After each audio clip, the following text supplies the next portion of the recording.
जब भी हम डायनेमिक मेमोरी एलोकेशन की बात करते हैं तो हमें 4 फंक्शन देखने को मिलते हैं, मैलोक, कैलोक, रियलोक और फ्री फंक्शन। जहाँ पर हमने मैलोक, कैलोक और फ्री फंक्शन को डिस्कस कर लिया है, अब हम बात करते हैं रियलोक फंक्शन की। तो जब भी बात डीएमए की होगी तो डीएमए में हमें 4 फंक्शन देखने को मिलेंगे, मैलोक, कैलोक, रियलोक एंड फ्री। जहाँ पर ये चारों के चारों जो फंक्शन है इनका प्रोटोटाइप कौन सी हेडर फाइल में होता है, stdlib.h नाम की हेडर फाइल में, जहाँ पर मैलोक, कैलोक और रियलोक इनका काम होता है मेमोरी एलोकेशन का,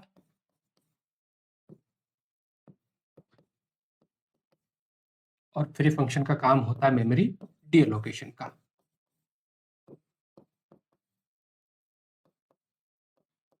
हमने देखा था कि जो हमारा मैलोक फंक्शन होता है वो सिंगल ब्लॉक में हमें मेमोरी मिलती है, कैलोक फंक्शन में हमें बहुत सारे ब्लॉक मिलेंगे इक्वल साइज के। फ्री फंक्शन का काम होता है मेमोरी को रिलीज करवाना। अब जो हमारा रियलोक फंक्शन होता है,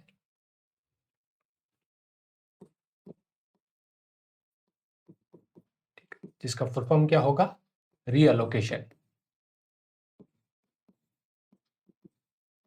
and this function is used for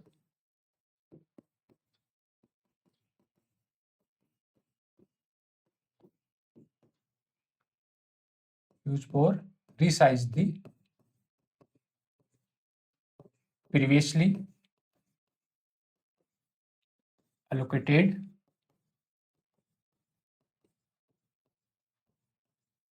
memory block। ठीक है, एक बार हमने पहले से हीप एरिया में मेमोरी ब्लॉक अलॉट करवा लिया और अब हमारी डिमांड में किसी भी तरह का चेंजेज आया है, ठीक है, तो अगर हमें उसको रिसाइज करना है, अब रिसाइज में हम उसको इंक्रीज भी कर सकते हैं और हम उसको डिक्रीज भी कर सकते हैं। अगर हमें पहले से मिली हुई मेमोरी को इंक्रीज करना है या डिक्रीज करना है तो उस केस में हम किसका यूज करेंगे, रियलोक फंक्शन का यूज करेंगे। तो लिखा है कि the realloc function is use to resize the previously dynamically allocated block. अब ध्यान रखना, या तो वो पहले वाली मेमोरी मैलोक के थ्रू आई हो, या वो कैलोक के थ्रू आई हो, या फिर वो रियलोक के थ्रू आई हो। ऐसा नहीं कि एक बार आपने रियलोक के थ्रू मेमोरी अलॉट करवा ली तो उसको आप वापस रिसाइज नहीं कर सकते। यस, कई बार आप उसको क्या कर सकते हो, रिसाइज कर सकते हो, लेकिन रिसाइज उसी ब्लॉक को कर सकते हो जो कैसे क्रिएट हुआ हो, डायनेमिकली क्रिएट हुआ हो, आइदर मैलोक, कैलोक और रियलोक function. The purpose of reloc function is to increase or decrease the size of already allocated block of memory at runtime without losing the existing data। जो पहले से हमारे पास data है उस data को बिना लॉस किए हुए या बिना एफर्ट्स लगाए हुए हम उसको ब्लॉक में कॉपी करवाने के बजाय सीधा सीधा हम किसका यूज करेंगे, यहाँ पर रियलोक फंक्शन का यूज करेंगे। अब रियलोक फंक्शन का जो डिक्लेरेशन बैठा है वो कुछ इस तरीके से बैठा है कि रियलोक फंक्शन एज यूजुअल जैसे आपका मैलोक और कैलोक है उसी तरीके से क्या रिटर्न करेगा, यहाँ पर वॉइड पॉइंटर या जेनरिक पॉइंटर रिटर्न करेगा। दो आर्गुमेंट लेगा, पहला आपका वॉइड पॉइंटर और दूसरा नए ब्लॉक की साइज। अगर इसके सिंटैक्स की बात करें तो सिंटैक्स कुछ ऐसा होगा, यहाँ पर आपको चाहिए होगा पॉइंटर वेरिएबल,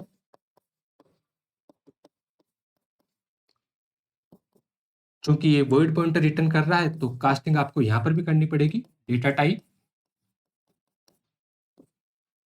रियलोक, अगर यहाँ से पॉइंटर की डिमांड की जा रही है तो पॉइंटर वेरिएबल,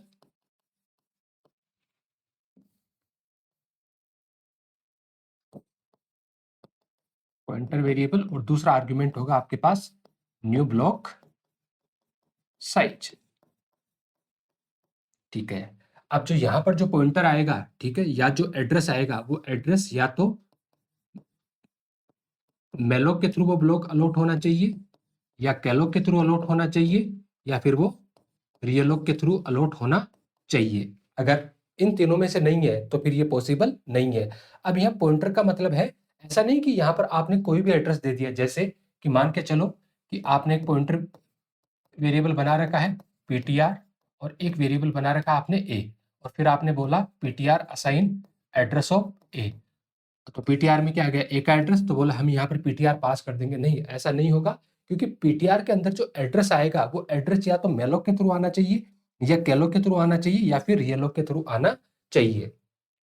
यहाँ पर आपने जो नए ब्लॉक की साइज दी है, ठीक है, वो क्या करेगा, ये जो पुराने वाला जो मेमोरी ब्लॉक है, उस पुराने वाले मेमोरी ब्लॉक में अगर आपने इंक्रीज की डिमांड की है, तो सबसे पहले पुराने वाले ब्लॉक के आगे जाके देखेगा कि जितनी आपने डिमांड की है, क्या आपकी डिमांड उसके एडजस्टेंटली फुलफिल की जा सकती है।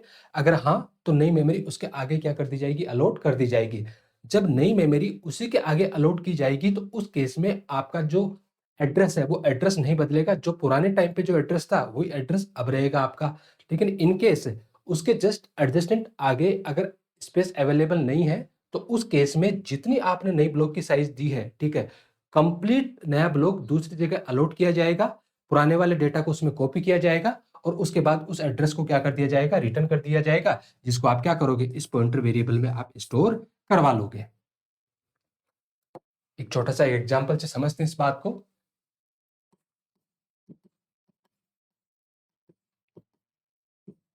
ठीक है, सपोज करो आपने एक पॉइंटर वेरिएबल बना रखा है, लेट्स से ARR, और किसी वेरिएबल की जरूरत होगी तो फिर डिक्लेयर कर लेंगे।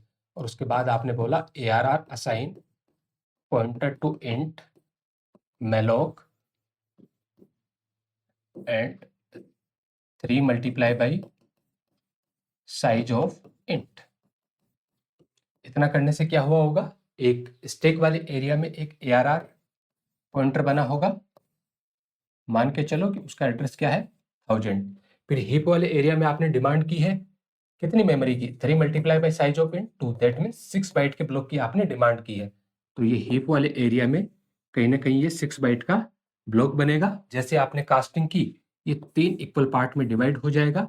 मान के चलो कि इसका जो बेस एड्रेस है वो कितना है, 5000, और वो आपने किसको दे दिया, ARR को। तो ARR के पास क्या आ जाएगा, 5000, और ये इसको पॉइंट करना स्टार्ट कर देगा। फिलहाल तीनों ही ब्लॉक में क्या रखा हुआ है, गार्बेज। क्यों, क्योंकि किसके थ्रू आया है, मैलोक के थ्रू। अगर यही वाले ब्लॉक कैलोक के थ्रू आते तो उस केस में इनमें डिफॉल्ट वैल्यू क्या चली जाती, 0 चली जाती। फिर आपने स्टेटमेंट लिखा है कि ARR of 0 assign 11, ARR of 2 assign 22, ARR sorry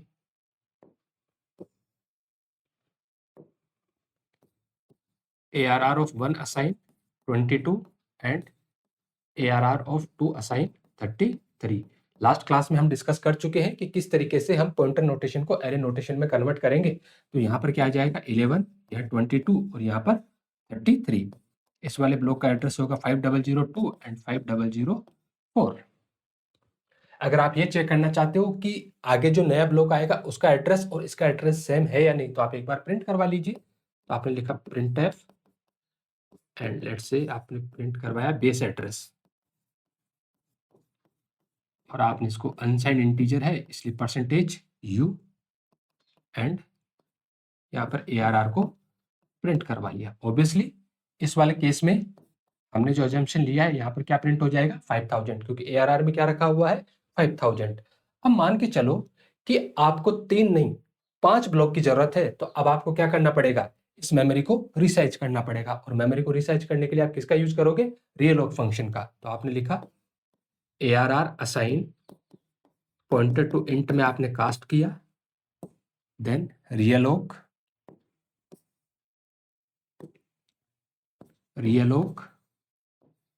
कितने आर्गुमेंट, 2 आर्गुमेंट। पहला आर्गुमेंट उस ब्लॉक का एड्रेस जिस ब्लॉक को आप रिसाइज करना चाहते हो। कौन से वाले ब्लॉक को रिसाइज करना चाहते हो आप, इस वाले ब्लॉक को रिसाइज करना चाहते हो, और इसका एड्रेस क्या है, 5000, किस में रखा हुआ है, ARR में। तो यहाँ पर आपने क्या दिया, ARR, और उसके बाद आप क्या चाहते हो कि 3 के बजाय कितने ब्लॉक, 5 ब्लॉक, मतलब टोटल 10 बाइट मेमोरी आप चाहते हो। तो आप लिखोगे 5 multiply by size of int. ठीक है, अब होगा क्या, इसके जस्ट आगे चेक किया जाएगा, अगर अवेलेबल है तो 4 बाइट का ब्लॉक इसी के आगे अपेंड कर दिया जाएगा। अब हम यहाँ पर सिनेरियो लेते हैं कि नहीं, इसके आगे अवेलेबल नहीं है, तो उस केस में क्या होगा, पूरे के पूरे 10 बाइट का ब्लॉक अलग से यहाँ पर क्रिएट किया जाएगा। ये 10 बाइट का ब्लॉक अलग से क्रिएट किया जाएगा, जो 5 इक्वल पार्ट में डिवाइड हो जाएगा। उसके बाद पुराने वाला डेटा एज इट इज इसमें कॉपी किया जाएगा 11, 22, 33। बाकी दो नए ब्लॉक हैं, उन दोनों नए ब्लॉक में क्या रहेगा यहाँ पर गार्बेज। दोनों ब्लॉक में क्या रहेगा गार्बेज, क्योंकि जो आपका रियलोग फंक्शन होता है उसका जो बिहेव होता है वो किसकी तरह होता है, मैलोक की तरह होता है। इस वजह से जो नए ब्लॉक है उन नए ब्लॉक में हमेशा क्या रहेगा गार्बेज। मान के चलो कि इसका एड्रेस क्या है, बेस एड्रेस 1000 7002 4 8 एंड 7010। इसको ये रिटर्न करेगा 7000 को, जो किस में चला जाएगा ARR में चला जाएगा। तो यहाँ पर क्या आ जाएगा,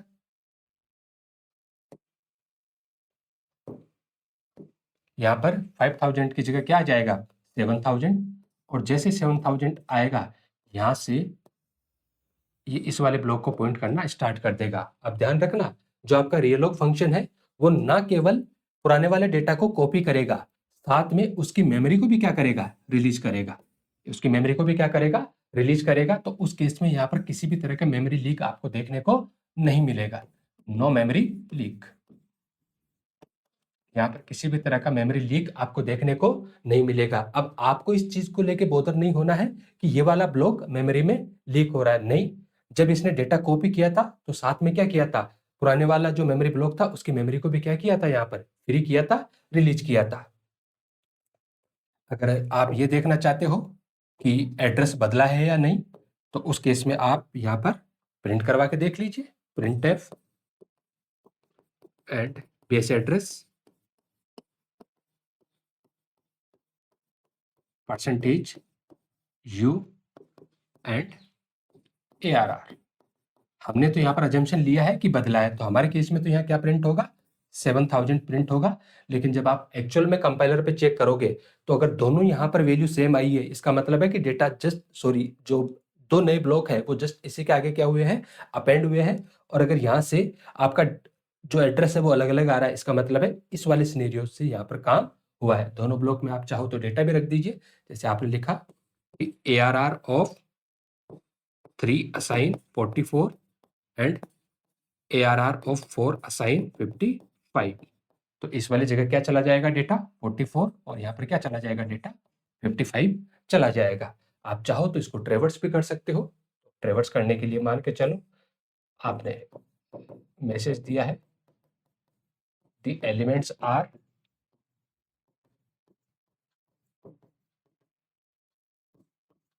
और आप लूप चलाओगे तो यहाँ पर एक काउंटर वेरिएबल आप और डिक्लेयर कर लीजिए, let's say I and for i assign 0 I less than 5, क्योंकि टोटल 5 ब्लॉक हो गए हमारे पास आई प्लस प्लस। और यहाँ पर आप लिख दीजिए प्रिंट %d बैकस्लैश t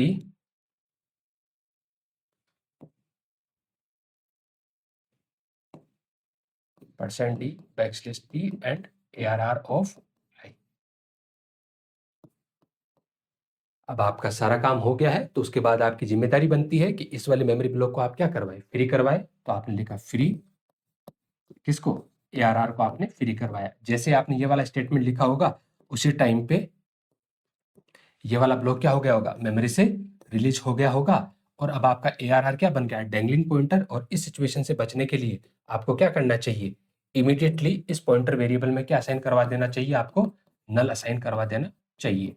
और जैसे आप इसमें नल असाइन करवाओगे उसी टाइम पे यहाँ पर क्या आ जाएगा नल।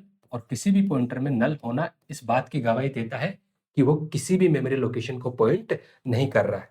जो चाहिए था वो काम आपका हो चुका है।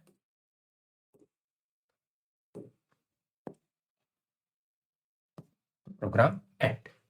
तो उम्मीद है कि आपको ये रियलोक वाला कंसेप्ट समझ में आया होगा। अब यहाँ पर आपने मैलोक लिखा है, हो सकता है कि जो पहले वाली जो मेमोरी है वो किसके थ्रू अलॉट करवाई हो, कैलोक के थ्रू, तो भी काम हो जाएगा। मैं एक और कोड यहाँ पर लिख देता हूँ। जैसे आपने लिया मैन फंक्शन में आपने एक पॉइंटर वेरिएबल लिया है ARR, और एक वेरिएबल आपने लिया है N1, दूसरा वेरिएबल आपने लिया है N2, एक आई नाम का वेरिएबल आपने लिया है। इस बार हम जो मेमोरी का एलोकेशन है पहले वो किससे करवाएंगे, कैलोक से करवाएंगे। तो लिखा हमने print enter array capacity, scanf integer value percent D and address of n1। यहाँ पर दो वेरिएबल हमने लिए n1 और n2। n1 में हम पुराने वाली साइज लेंगे और n2 में हम अपडेटेड वाली साइज यहाँ पर लेंगे। तो फिर हमने लिखा कि ARR pointer to int calloc दो आर्गुमेंट लेगा। पहला वाला आर्गुमेंट नंबर ऑफ ब्लॉक, और नंबर ऑफ ब्लॉक किसमें है n1 में।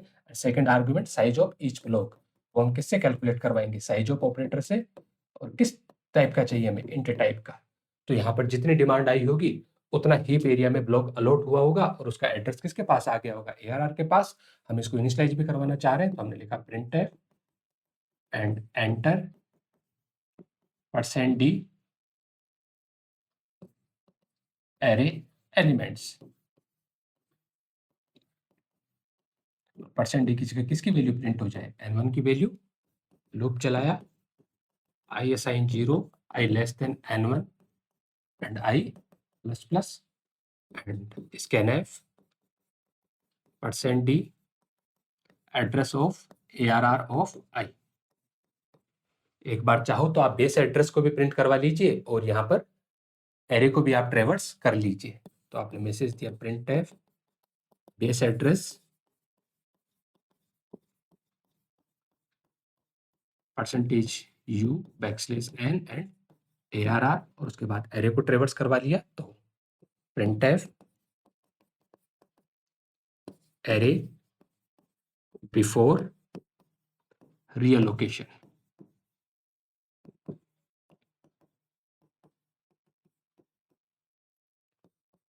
i assign 0, i less than n1, i plus plus.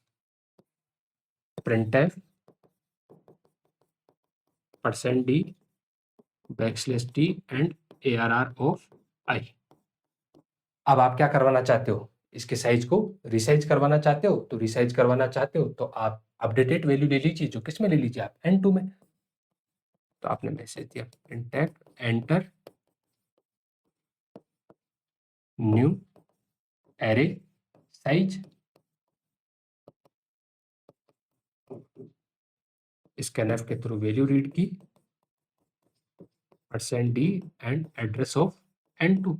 तो अब आपको क्या करना है, ARR की मेमोरी को रिसाइज करना है, किससे, जितनी n2 में डिमांड आई है उतनी। तो आपने लिखा यहाँ पर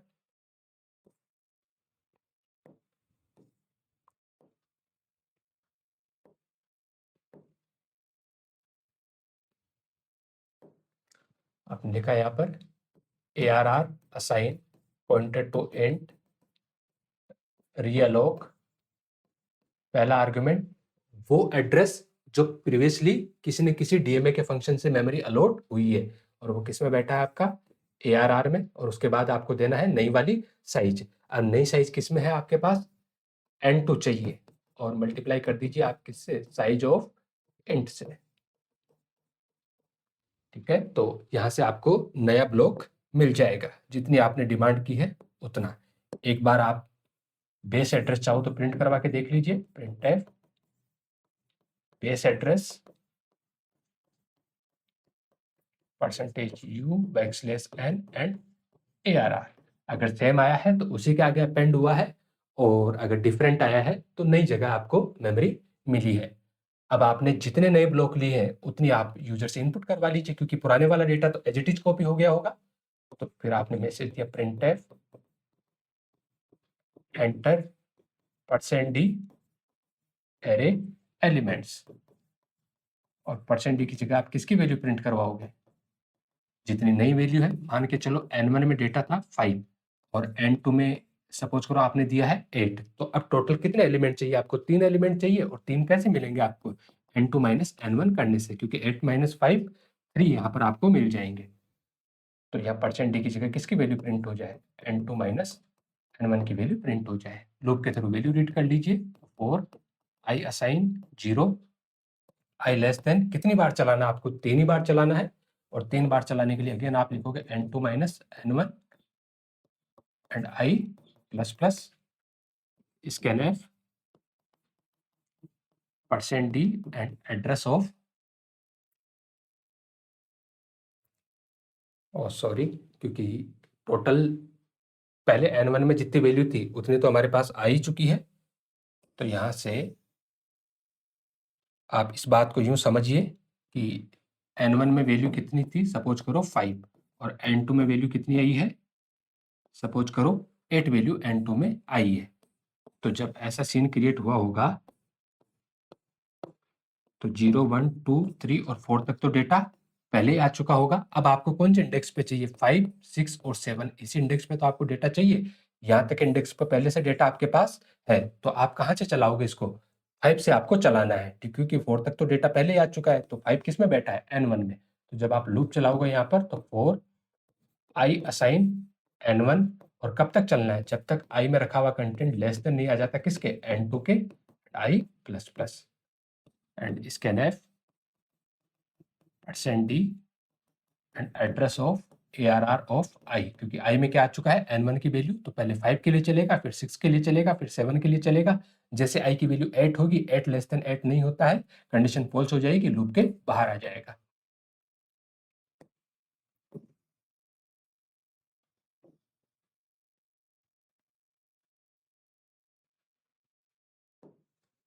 उसके बाद आप चाहो तो इसको एक बार कंप्लीट रिवर्स कर लीजिए। तो आपने मैसेज दिया printf array after reallocation, after रीअलोकेशन,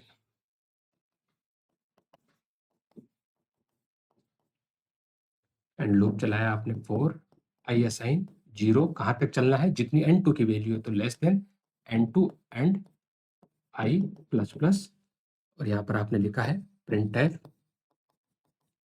%d \t and ARR of i। जो चाहिए था वो सारा काम आपका हो चुका है, तो फिर आपकी नैतिक जिम्मेदारी बनती है कि डीएमए वाले ब्लॉक की मेमोरी को क्या करवाया जाए, रिलीज करवाया जाए। तो फिर आपने लिखा फ्री ARR, और जैसे आपने ये स्टेटमेंट लिखा होगा, ARR आपका डेंगलिंग पॉइंटर बन गया होगा, और इस सिचुएशन से बचने के लिए ARR को क्या असाइन करवाया जाए, नल यहाँ पर असाइन करवाया जाए, get ch and program end. ठीक है, तो इस तरीके से ये कंप्लीट कोड है। पहले वाले में हमने जो मेमोरी का अलोकेशन करवाया था वो किससे करवाया था, malloc फंक्शन के थ्रू। इस बार हमने पहली बार मेमोरी का अलोकेशन किससे करवाया है, calloc फंक्शन के थ्रू करवाया है, और फिर हमने क्या करवाया, इसको रीअलोक करवाया है। ऐसा नहीं कि एक ही बार आप रीअलोक करवा सकते हो, एक बार आपने यहाँ पर रीअलोक करवा लिया, आप चाहो तो वापस से जैसे आपकी डिमांड बदलेगी आप इसको वापस से क्या करवा सकते हो, रीअलोक करवा सकते हो। यहाँ पर दोनों केस में हमने साइज को क्या किया है, इंक्रीज किया है। अब हम एक केस वो भी देख लेते हैं जहां पर हम साइज को क्या करेंगे, डिक्रीज करेंगे। मान के चलो कि पहले हमें 5 ब्लॉक की मेमोरी अलॉट करवाई थी, और अब हमें कितने ब्लॉक की चाहिए, सिर्फ 3 ही ब्लॉक की चाहिए। तो उसके जस्ट आगे वाले जो होंगे उनकी मेमोरी को क्या कर देंगे, हम रिलीज करवा देंगे। ध्यान रखना, जब आप साइज डिक्रीज करोगे तो उस केस में जो एड्रेस होगा वो कभी भी नहीं बदलेगा, क्योंकि एग्जिस्टिंग में से आप क्या कर रहे हो, कम कर रहे हो, और कम कौन सा वाला होगा, जो लास्ट की तरफ है वो क्या हो जाएगा, यहाँ पर कम हो जाएगा। एग्जाम्पल से समझते हैं। सपोज करो आपने एक पॉइंटर वेरिएबल बना रखा है यहाँ पर,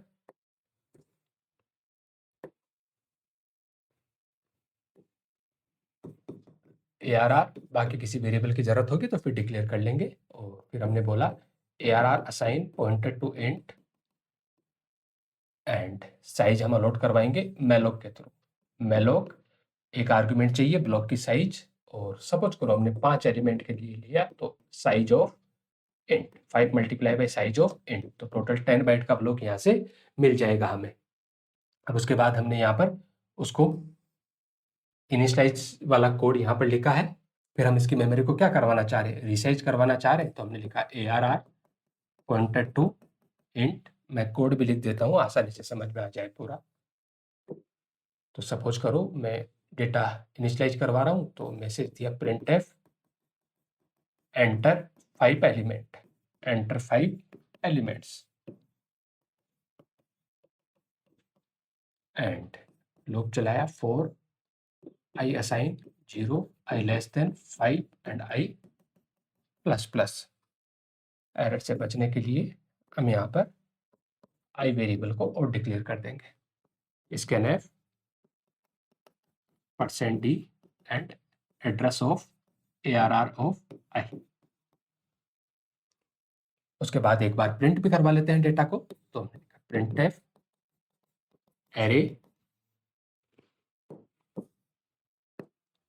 एरे बिफोर रीअलोकेशन।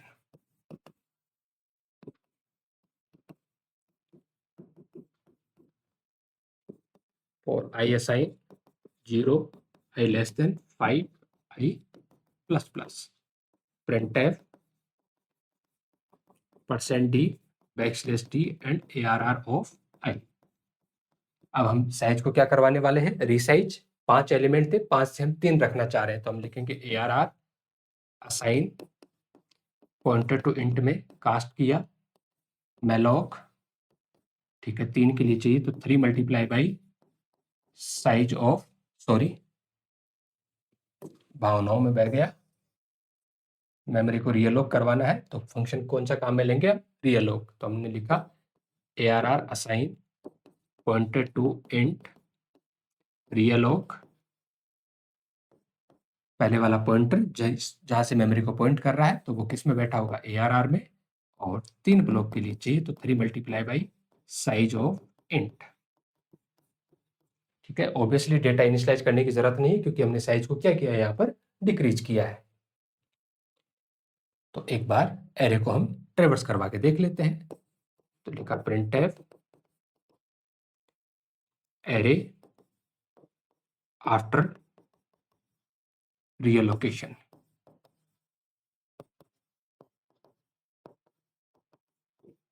रीसाइज है तो लूप कितनी बार चलाएंगे, 3 बार, i assign 0, i less then 3, i plus plus, और यहाँ पर लिखा printf %d \d and arr of i। उसके बाद हमें मेमोरी को क्या करवाना है, फ्री करवाना है, तो हमने लिखा यहाँ पर फ्री arr, और उसके बाद arr में क्या चला जाना चाहिए, टैंगलिंग पॉइंटर की सिचुएशन से बचने के लिए यहाँ पर क्या चला जाना चाहिए, नल चला जाना चाहिए, get ch and program end. एक बार इसको ड्राई रन करके देख लेते हैं। देखो, मान के चलो कि ये हमारी टोटल मेमोरी है, इस टोटल मेमोरी में हमारे पास 2 सेक्शन हमने बना लिए हैं। इस वाले पोर्शन को हम बोलेंगे स्टैक वाला पोर्शन, और इस वाले पोर्शन को हम बोलेंगे हीप वाला पोर्शन। स्टैक वाले एरिया में 2 लोकल वेरिएबल आपने बनाए हैं, एक arr नाम का पॉइंटर आपने बनाया है और दूसरा i नाम का वेरिएबल आपने बनाया है। मान के चलो इसका एड्रेस 1000 है, इसका एड्रेस 2000 है। उसके बाद आपने malloc को बोला है कि हमें एक इतने साइज का ब्लॉक हीप वाले एरिया में बना के दे दीजिए। कितना, 5 multiply by size of int, 10 byte का एक ब्लॉक ये बनाएगा हीप वाले एरिया में। ये 10 बाइट का ब्लॉक हीप वाले एरिया में बनाया, जैसे कास्टिंग की 5 इक्वल पार्ट में डिवाइड हो जाएगा। ठीक है, और हमें पता है हम इसको किसकी तरह बिहेव करवाएंगे, एरे की तरह हम इसको बिहेव करवा लेंगे with the help of pointer arithmetic. Let's suppose the address is 6000, तो 6002 4 6 एंड 8, और ये जो एड्रेस है बेस एड्रेस वो किसको मिल जाएगा, arr को, तो यहाँ पर क्या आ जाएगा 6000, और इसको पॉइंट करना स्टार्ट कर देगा। उसके बाद मैसेज आएगा एंटर 5 एलिमेंट, जो डेटा आप दोगे लूप के थ्रू रीड होगा और यहाँ पर चला जाएगा। सपोज करो आपने डेटा दिया है यहाँ पर 10 20 30 40 एंड 50। उसके बाद आपने एरे को ट्रेवर्स करवाया, प्रिंट करवाया, तो मैसेज आएगा एरे बिफोर रीअलोकेशन, और उसके बाद 10 20 30 40 और 50 यहाँ से प्रिंट हो जाएगा। उसके बाद आपने मेमोरी को रीअलोड करवाया है और बोला है कि जो मेमोरी किसके पास है, arr के पास है। arr के पास क्या है, 6000, मतलब इस वाले ब्लॉक को आपको क्या करना है, रिसाइज करना है। किस तरीके से रिसाइज करना है, 3 multiply by size of int, that means 2, तो टोटल कितना चाहिए 6, फिलहाल कितना है 10 है, और अभी कितना चाहिए 6, तो इसके आगे के जो 4 बाइट है, इन 4 बाइट की मेमोरी को क्या करवा दिया जाए, रिलीज करवा दिया जाए। क्या करवा दिया जाए, रिलीज करवा दिया जाए, क्योंकि ये जो आगे के 4 बाइट है, इन 4 बाइट को रिलीज करवाने की रिस्पॉन्सिबिलिटी किसकी है, रीलॉक की ही है। तो अब जो arr के पास मेमोरी है वो कितने हैं, 6 बाइट ही मेमोरी यहाँ पर बची है, और आगे के जो 4 बाइट थे उस मेमोरी को क्या कर दिया, यहाँ पर फ्री कर दिया है। मैसेज आएगा एरे आफ्टर रीअलोकेशन। इस बार आप जब वैल्यू को प्रिंट करवाओगे तो वैल्यू आएगी आपके पास 10, 20 और 30। फिर आपने फ्री करवाया ARR को, मतलब 6000 वाले ब्लॉक की मेमोरी को क्या करवा दिया जाए, रिलीज करवा दिया जाए। तो इसकी मेमोरी रिलीज हुई। फिर आपने बोला कि ARR में क्या आ जाए, नल। तो ARR में क्या आ गया, नल, गेट चेंज और प्रोग्राम। एंड इस तरीके से ये काम यहाँ पर होगा। तो हमने यहाँ पर सारे सिनेरियो डिस्कस कर लिए हैं। हमने इनिशियल मेमोरी मेलोक के थ्रू भी अलॉट करवा ली, कैलोक के थ्रू भी अलॉट करवा ली। हमने साइज को इंक्रीज करके भी देख लिया और हमने साइज को डिक्रीज करके भी देख लिया। अब कुछ और इंपॉर्टेंट बातें हैं जो हमें जान लेनी चाहिए। लिखा है कि the realloc function return the address of the reallocated block. Yes, बिल्कुल सही बात है, हम ऐसा ही देख के आए हैं अभी। Which can be different from the original address. Yes, ऐसा हो सकता है। ये सिनेरियो हमने डिस्कस किया कि अगर एडजस्टेंट उसके जस्ट आगे अगर मेमोरी खाली नहीं मिलेगी तो उस केस में पूरा का पूरा ब्लॉक किसी दूसरे रीजन में क्या किया जाएगा, अलॉट किया जाएगा, पुराने वाले डेटा को कॉपी किया जाएगा। तो वो सेम भी हो सकता है और वो ओरिजिनल एड्रेस से अलग भी हो सकता है। If the block can not be reallocated then return null. ये तो तीनों के केस में होता है, चाहे मेलोक हो, कैलोक हो या रियलोक हो। अगर किसी भी रीजन से मेमोरी का लोकेशन फेल होता है तो उस केस में ये फंक्शन क्या रिटर्न करते हैं, नल रिटर्न करते हैं।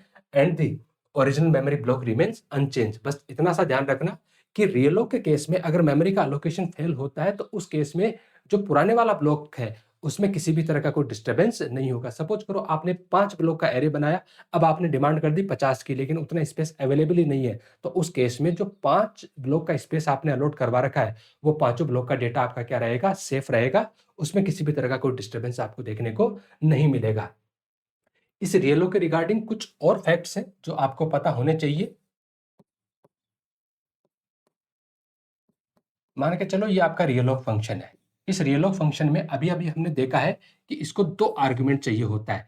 एक तो पॉइंटर वेरिएबल, एक तो पॉइंटर वेरिएबल चाहिए होता है जिसको हम पीटीआर बोल देंगे, और एक यहाँ पर चाहिए होता है न्यू ब्लॉक साइज। एक क्या चाहिए यहाँ पर, न्यू ब्लॉक साइज, जिसको हम सिंप्लिसिटी के लिए क्या बोल देते हैं, साइज बोल देते हैं। अब मान के चलो कि आपका जो पीटीआर है उस पीटीआर में वैल्यू पहले से ही क्या है, नल है। पीटीआर में वैल्यू पहले से ही क्या है, नल है। जब पीटीआर में वैल्यू पहले से ही नल है तो उस केस में देखो सिनेरियो क्या होगा। मान के चलो पीटीआर में वैल्यू क्या है, नल, और साइज में मैं वैल्यू मान लेता हूं लेट्स से 10। तो होगा क्या, रियलो कुछ ऐसा बन जाएगा, रियलोक एंड पीटीआर साइज। तो यहां पर होगा क्या, फर्दर रियलोक पीटीआर की जगह क्या आ जाएगा, नल एंड 10। अब क्या हो, अगर ऐसा कोई केस हो तो क्या हो, तो ध्यान रखना रियलोक क्या करता है, जो पहले वाली ये वाली मेमोरी थी उस वाली मेमोरी को एक्सटेंड करके ये करना है। ये बेसिकली एक्सटेंड थोड़ी करता है, ये तो ये देखता है कि जो ये पुराने वाली मेमोरी थी उस पुराने वाली मेमोरी को अब हमें कितने बाइट चाहिए, 10 बाइट का बनाना है। कितना बनाना है उसको, हमें 10 बाइट का बनाना है। अब पुराने वाली मेमोरी अगर है ही नहीं तो इसमें क्या प्रॉब्लम है, कोई दिक्कत नहीं है। तो फिर ये किसकी तरह बिहेव करने लग जाएगा, ये नॉर्मल मेलोक की तरह बिहेव करने लग जाएगा। और ये स्टेटमेंट क्या बन जाएगा, मेलोक। क्योंकि इस वाले केस में भी तो ये क्या करेगा, सिर्फ 10 बाइट का ब्लॉक ही तो बनाएगा। अरे पुराने वाला डेटा इसके पास है नहीं तो कोई प्रॉब्लम नहीं है, नया ब्लॉक बनाएगा कितना, 10 बाइट का, और उसका एड्रेस जो है वो रिटर्न करेगा। तो ये काम तो कौन कर रहा था, आपका मेलोक भी तो यही काम कर रहा था। तो जब कभी भी अगर पॉइंटर की वैल्यू क्या आ जाए आपके पास, नल आ जाए, तो उस केस में आपका जो रियलोक है वो किसकी तरह बिहेव करने लग जाता है, मेलोक की तरह बिहेव करने लग जाता है। मेलोक की तरह बिहेव क्यों कर रहा है, क्योंकि रियलोक जब मेमोरी ब्लॉक बनाता है तो जो नए मेमोरी ब्लॉक बनते हैं, पुराने वाले में तो पुराने वाला डेटा कॉपी होके आ जाएगा, लेकिन जो नए मेमोरी ब्लॉक बनते हैं उनमें क्या रहता है, गार्बेज। और ये खास बात किसकी होती है, मेलोक की तो होती है कि मेलोक जो ब्लॉक बनाता है उनमें भी क्या रखा हुआ होता है, गार्बेज रखा हुआ होता है। इसलिए किसकी तरह बन जाएगा, मेलोक की तरह बन जाएगा। दूसरा केस, मान के चलो कि जो आपने साइज दी है वो साइज इस बार क्या दे दिया आपने, 0 दे दी, और पॉइंटर वेरिएबल में तो कोई भी वैलिड एड्रेस रखा हुआ है। वैलिड एड्रेस हमने क्यों बोला, क्योंकि ये एड्रेस या तो मेलोक के थ्रू आया होगा या वो कैलोक के थ्रू आया होगा या फिर वो रियलोक के थ्रू आया होगा। इनसे आएगा तभी वो क्या माना जाएगा, वैलिड एड्रेस माना जाएगा। लेकिन इस बार साइज की वैल्यू आपने क्या दी है, 0। तो देखो सिनेरियो क्या बनेगा, सिनेरियो ये बनेगा कि ये आपका रियलोक है और रियलोक में पहला आर्गुमेंट तो आ गया आपका पीटीआर और दूसरा आर्गुमेंट आ गया आपका साइज। तो ये बन जाएगा रियलोक, पीटीआर में तो कोई वैलिड एड्रेस रखा हुआ ही है और साइज में क्या है 0। अब इसको आप गौर से देखोगे तो आप पाओगे कि ये वाला जो मेमोरी ब्लॉक है इसी को तो आप रिसाइज करना चाह रहे थे और अब आपकी डिमांड ऐसी हो गई है कि इस वाले मेमोरी ब्लॉक को क्या कर दिया जाए, 0 कर दिया जाए। कितने बाइट का कर दिया जाए, 0 कर दिया जाए। अरे 0 बाइट का कर दिया जाए मतलब अब हमें उस ब्लॉक की जरूरत ही नहीं है और जब आपको उस ब्लॉक की जरूरत ही नहीं है तो उसकी मेमोरी को तो क्या करवा दिया जाना चाहिए, रिलीज करवा दिया जाना चाहिए। तो जब कभी भी ऐसी सिचुएशन आए तो उस केस में ये रियलोक किसकी तरह काम करने लग जाता है, ये फ्री फंक्शन की तरह काम करने लग जाता है और इस वाली मेमोरी को क्या करवा देगा, ये रिलीज करवा देगा। ये दो फैक्ट है जो आपको ध्यान में रखना ही चाहिए। अक्सर ये कई बार कॉम्पिटिटिव एग्जाम में पूछ लिए जाते हैं कि पीटीआर की वैल्यू अगर नल के इक्विवेलेंट है तो रियलोक किसकी तरह बिहेव करेगा, तो आपका जवाब होगा ये मेलोक की तरह बिहेव करेगा। और अगर पीटीआर में वैलिड एड्रेस रखा हुआ है जबकि साइज की वैल्यू क्या है 0, तो उस केस में इसका मतलब ये हुआ कि हमें उस मेमोरी ब्लॉक की साइज अब कितनी चाहिए, 0 चाहिए, मतलब हमें चाहिए ही नहीं। और जब आपको चाहिए ही नहीं तो इस वाले मेमोरी ब्लॉक को फ्री करवा देना चाहिए, मेमोरी से रिलीज करवा देना चाहिए। तो उस केस में आपका रियलोक किसकी तरह बिहेव करने लग जाता है, फ्री फंक्शन की तरह बिहेव करने लग जाएगा। उम्मीद है आपको ये रियलोक वाली कहानी समझ में आई होगी। ठीक है, चैप्टर अभी भी ओपन है, ठीक है, क्योंकि दो पोर्शन हमारे पास यहाँ पर अभी भी बचे हुए हैं। एक तो हम 2D एरे को मेमोरी अलॉट करवाएंगे और दूसरा हम जितने भी नॉन प्रिमिटिव डेटा टाइप है जिसमें स्ट्रक्चर यूनियन है उनको किस तरीके से डीएमए के थ्रू मेमोरी अलॉट करवाएंगे। इन दोनों पोर्शन को अभी हम डिस्कस करेंगे अगली क्लास में। धन्यवाद।